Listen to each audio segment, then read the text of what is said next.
এক সুন্দর সকালে শিলা নামের এক পরী ও তার দুই বন্ধু আরবান ও মিলি নতুন অ্যাডভেঞ্চারের জন্য জঙ্গলের দিকে রওনা দেয়।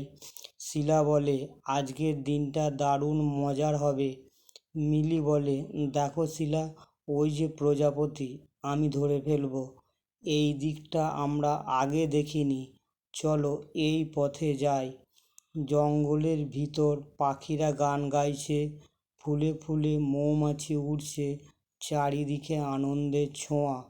এই জঙ্গলে জাদুর গন্ধ আছে, বুঝতে পারছো?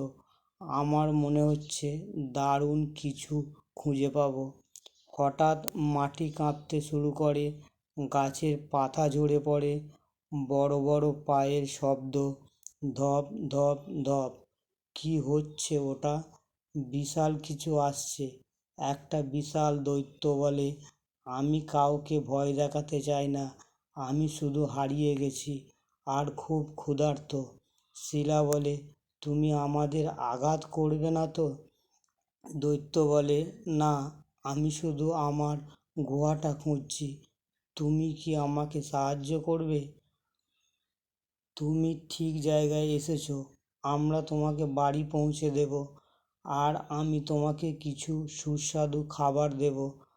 তারা সবাই একসঙ্গে মিলে দৈত্যকে সাহায্য করে, পথে গল্প করে, খায়, হাসে। তোমাদের অনেক ধন্যবাদ। এখন থেকে আমি এই জঙ্গলের রক্ষা করব। যারা হারিয়ে যাবে আমি তাদের সাহায্য করব।